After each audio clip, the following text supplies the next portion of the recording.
Even though the pandemic almost killed it and production stopped sooner than planned in 2021, the A380 just won't die. The plane is back in the news because a new airline is being built around it. More and more super jumbos are also flying again, thanks to a renaissance in commercial flight after the pandemic. Global Airlines, a British company that hopes to start flying across the Atlantic next year, has agreed to buy 3 more Airbus A380s. This will bring the number of super jumbos in its fleet to 4. The new airline will now work to get the plane ready and back in service so that it can start flying across the Atlantic in the spring of 2024. It's an unusual deal on the used market for an aeroplane that people like, but that airlines have had trouble making money on because of its high running and maintenance costs and huge size. I've flown on about 280 different airlines and sat there to see what's good, what doesn't work, and what can be improved, he says. We've set this up so that financially we can do a lot of exciting things that no new airline that isn't government funded has been able to do in the last 40 years. Contrary to the norm, last month Global Airlines made news when it said it was buying its first Airbus 380.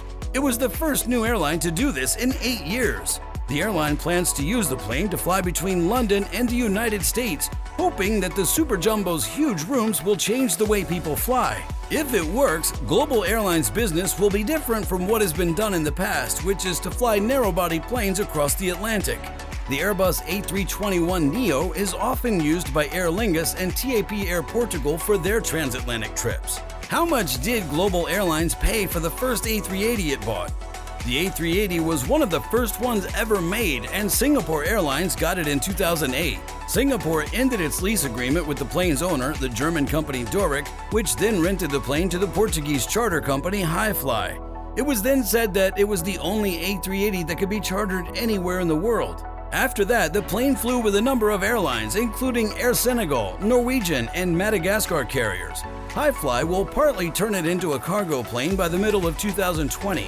They want to take advantage of the increase in demand for air freight caused by the pandemic, but the Portuguese company broke the deal and gave the A380 back to Doric at the end of 2020.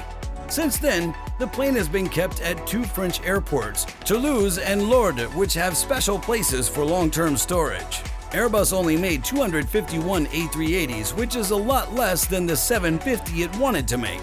This type has probably been taken out of service 20 to 25 years earlier than is usual for a wide-body plane. Only 12 years after the first business flight, the first plane was taken out of service in 2019. It doesn't have much of a market for used planes, and used A380s have always had trouble selling. Global Airlines is the first new airline to use the A380 since All Nippon Airways in 2019, and the first to use a used plane to do so.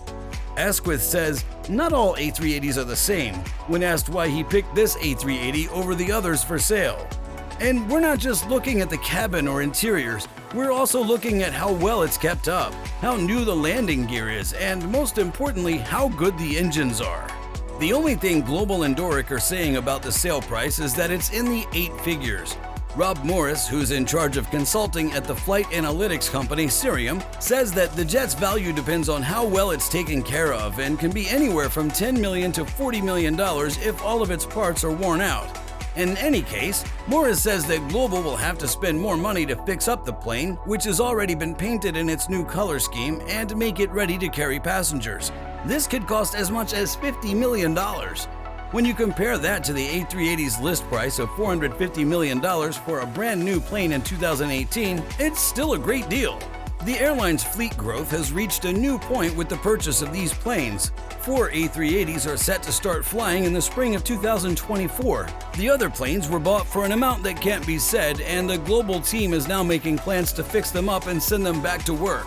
In the coming months, more details about the plane, how it was bought, and how it was fixed up will be made public. The airline has also put Pierre Madrange and Captain Ian Black on its advisory board, where they'll help the Global executive team with a number of aviation, technical, and business issues. Pierre Madrange used to be a fighter pilot in the French Air Force.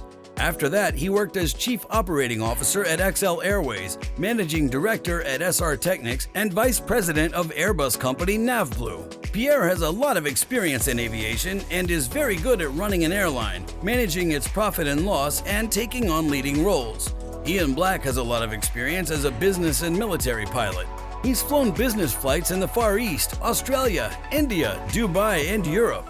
He was a senior captain for a big UK long-haul airlines Airbus Boeing fleet for almost 25 years. He has a lot of experience flying long distances. He has flown the A330, 340-300, 340-600, and the Boeing 787 Dreamliner for 20,000 hours. Pierre and Ian give advice to the executive team and work closely with James Asquith, the company's founder and CEO, on flight operations management and digitizing airline operations.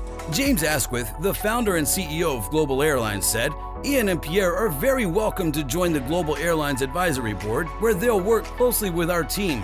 The fact that we continue to add senior and experienced people to our advisory board shows how far we've come.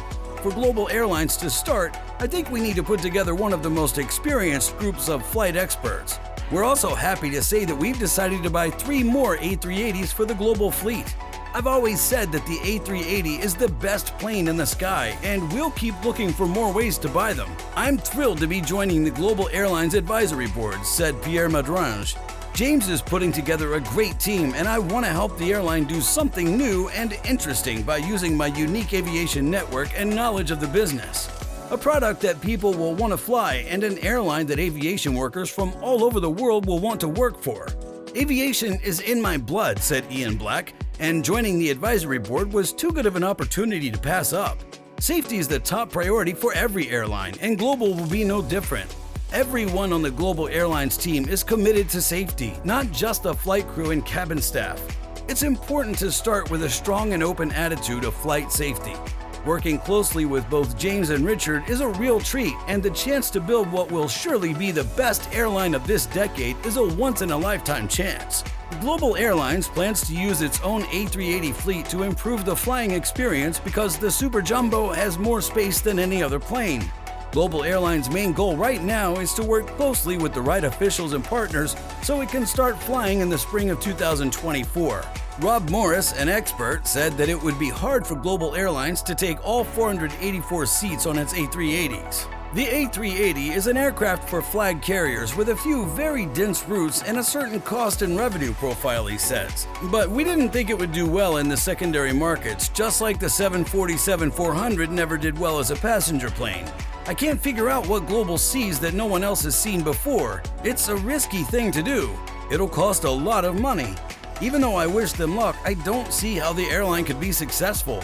Richard Abulafia, an aviation expert with Aerodynamic Advisory, says starting a new, very small international airline has been done before, but no one has ever done it well.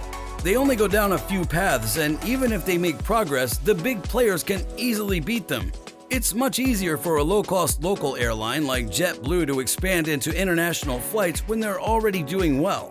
Asquith is aware of these problems, but he seems to be sure that the way Global Airlines is set up, from the planes to the people who work there — recently he put a former U.S. Air Force and UK Civil Aviation Authority officials in key positions — puts him in a good position to succeed. Thanks for watching this video.